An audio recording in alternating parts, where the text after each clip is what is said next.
This is Calculus 1, Chapter 3, Section 3, and we're going to talk about the derivative of trigonometric functions in this section.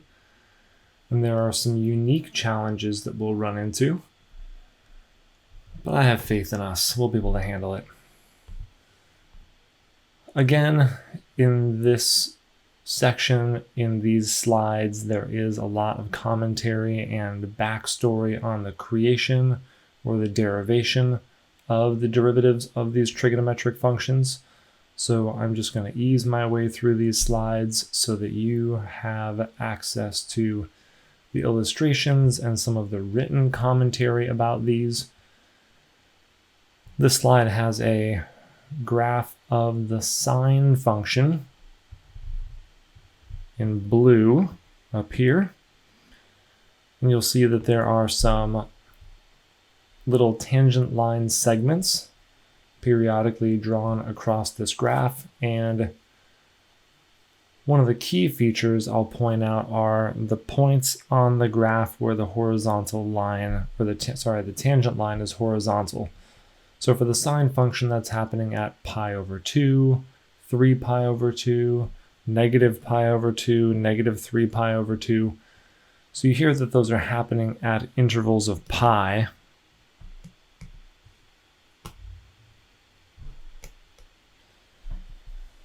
That might come in handy. Very often we do look and try to find when it is that a function would have a horizontal tangent line. So for the sine function, it starts at pi over 2 and then occurs every pi before and after that. And then in magenta here is the entire graph of the derivative of the sine function. Interesting. It might seem at a glance like that's incorrect. No, it's not. This isn't the graph of the derivative. Just look at a couple of examples. Right up here,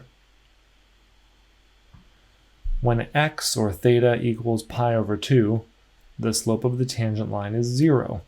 So keep the x value the same, pi over 2, and instead of plotting a y value, plot the slope. That would be pi over 2 comma 0. And then if you'll bring your eye down from there, sure enough, pi over 2 comma 0. Let's look at one more. Back on the original graph, at pi, the slope of that tangent line looks like maybe it's negative 1. So instead of graphing pi comma 0, we're going to graph pi comma the slope of the tangent line, and there it is, pi comma negative 1. So this magenta curve at the bottom of the screen is indeed the graph of the derivative of the sine function. And we're going to hear more about the derivative of the sine function momentarily. We're going through the motions here. An observation was made that we could maybe guess, based on that magenta graph that we saw previously, that the derivative of the sine function is actually the cosine function. It did look a lot like that. So here we're going through the limit process and trying to determine for sure if the derivative of the sine function is the cosine function. Some unique things happening here where, let's see, where is it? We've got the limit of the sine of x times this mess, and we're distributing the limit process to the sine function, and we're taking the limit of that quotient because the limit of a product is equal to the product of the limits. So I'm not going to go through all the details there, but that was just sort of one of the little highlights of that process. And then we're really zeroing in on the fact that we're looking at the limit of the sine of x as h goes to 0. But there's no h in that statement. Therefore, evaluating the limit as h goes to 0 is totally independent of h. So the limit as h goes to 0 of the sine of x is simply equal to the sine of x. And very similarly for the cosine, just equal to cosine. These other elements would have to be dealt with separately. Okay, you've got h in the denominator there. Sending h to 0 gets a little tricky.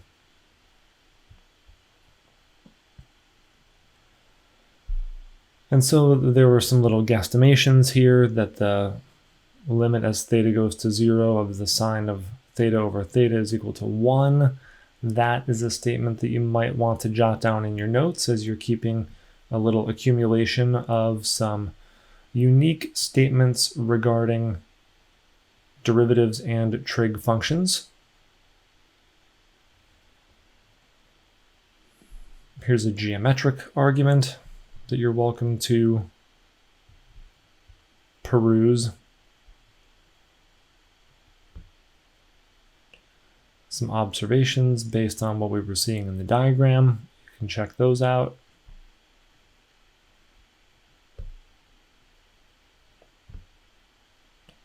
Some conclusions. And then the real conclusion that I'm excited about is hopefully coming one of these days. Here's the limit as we approach from the right and from the left, confirming that it's equal to 1. So we have a proved equation 2 that you already wrote down. This was another portion of the limit process that we were looking at earlier, where I said, well, we're going to have to deal with this as a separate issue. Here it is being dealt with as a separate issue. We're taking and multiplying the numerator here. We're taking the conjugate of that numerator, cosine theta plus 1, over itself. So what we're really doing is multiplying by 1. That's one of my favorite tricks. And what that does is it gives us the opportunity eventually to cancel out, or rather to split the limit process into two limits where we end up with one expression or one factor that we're already familiar with, and then this factor we no longer have to contend with division by 0. So this is a pretty clever process. You could read through that. Here's the ultimate deduction based on all of that conversation. And if we put statements 2 and 3 together, both of which you have written into your notes,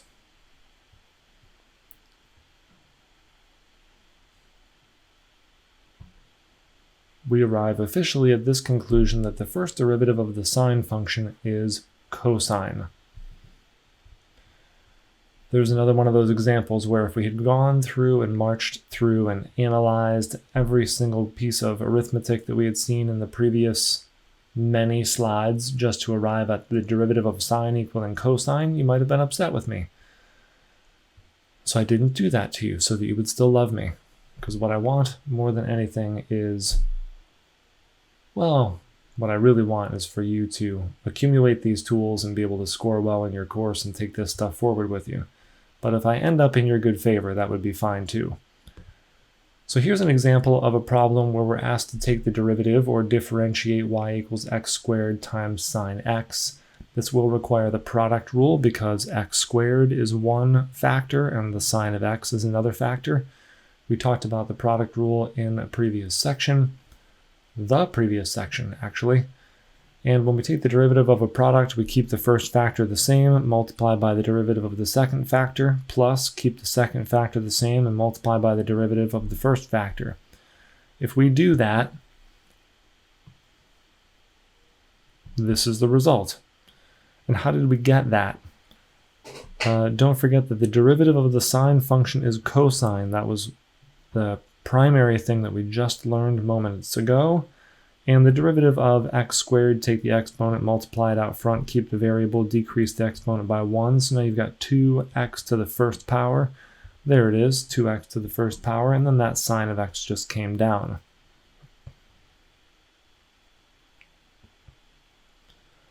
Without all of the backstory, we are seeing here that the derivative of the cosine function is equal to negative sine x.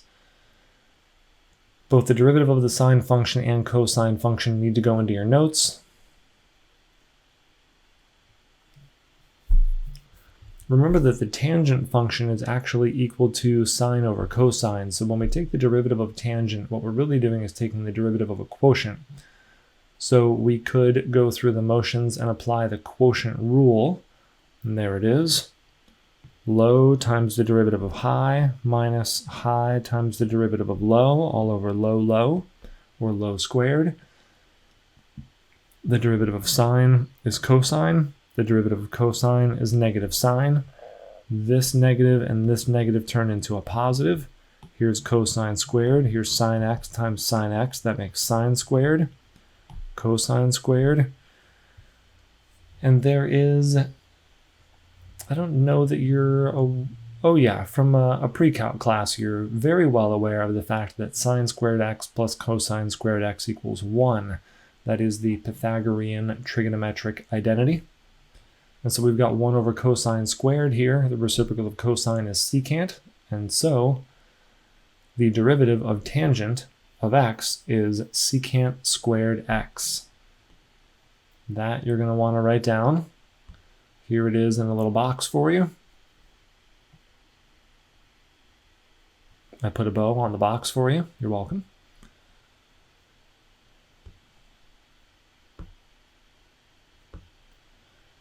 In the right-hand side of this box are the derivatives of the reciprocal functions, cosecant, secant, and cotangent.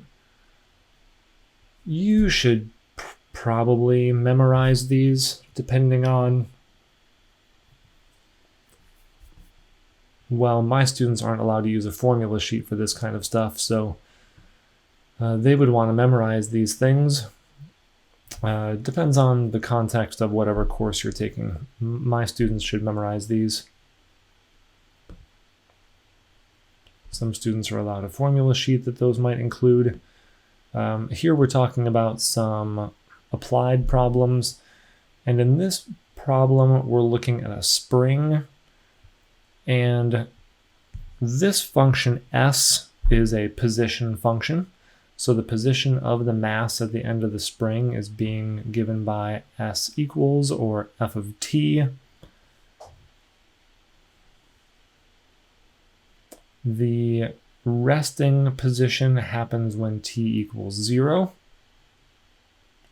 Find the velocity and acceleration at time t and use them to analyze the motion of the object.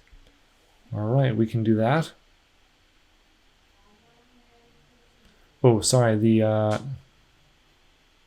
the spring is stretched 4 centimeters beyond its rest position and then released at time equals 0.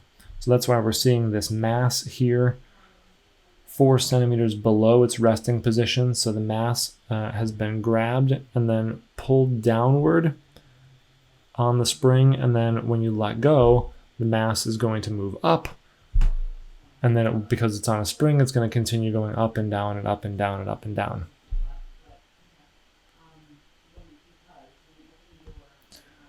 Remember that velocity is equal to the derivative of the position equation. That's why we see that velocity is equal to the derivative of position with respect to time. Here's our S function. We can factor the 4 out in front of the derivative process. So now we have 4 times the derivative of our function, or just part of our function, cosine. The derivative of cosine is negative sine. Multiply that by 4, and you've got negative 4 sine t. That's your velocity equation. And then the acceleration equation is the derivative again.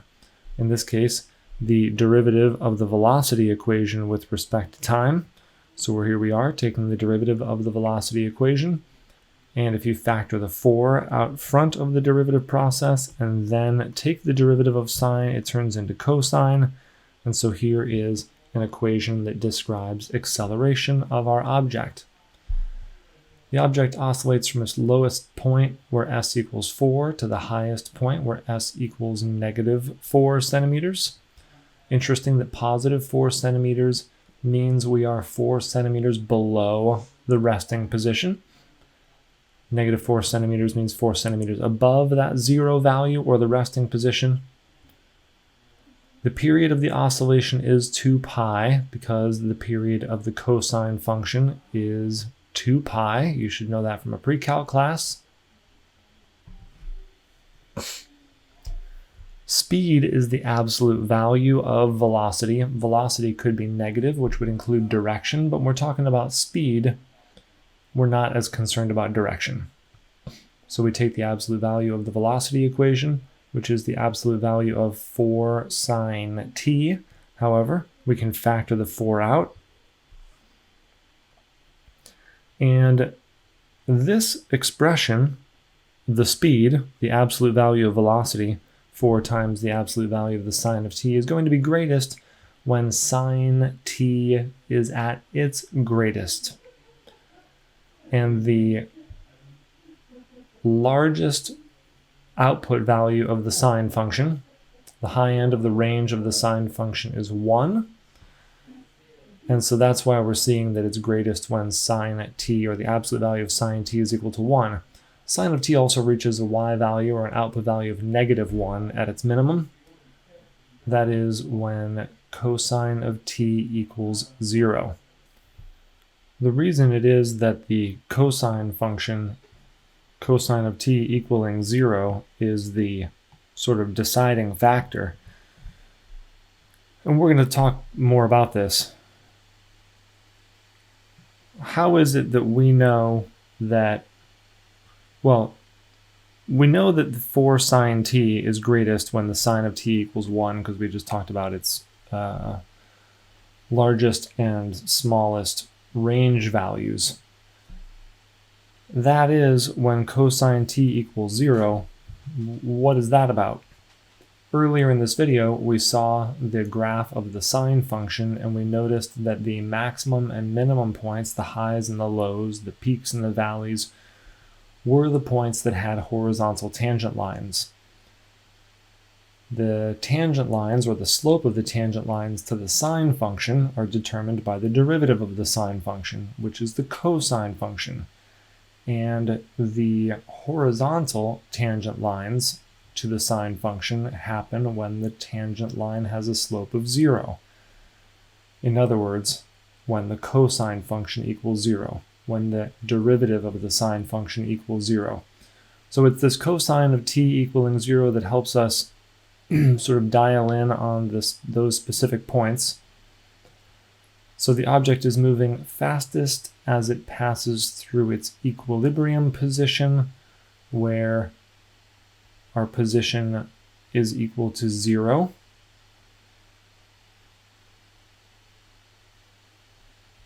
We see that I'm on the last slide, so I can't go up any farther. Our position function here in this graph, well, at least I could make it larger. There we go. Our position function is in magenta, and you see that our position is equal to 0 when it's crossing the x-axis. So that is its equilibrium point. The maximum displacement at -4, actually. That one, it's flipped now. So that is at +4 and at -4 for our position. And when our position is in here at 0, notice where the velocity curve is. That's the one in blue. Our velocity is all the way down here. Now that looks like the velocity as at its lowest, but we're not talking about velocity so much as we're talking about speed. And we said that speed was equal to the absolute value of velocity. Velocity includes the component of direction.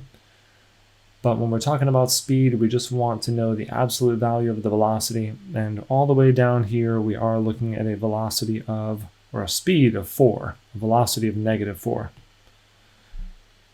And what else are we hearing about the acceleration? The acceleration a equals -4 cosine t equals 0 when the position equals 0. It has its greatest magnitude at the high and low points. So acceleration. We are accelerating at our fastest.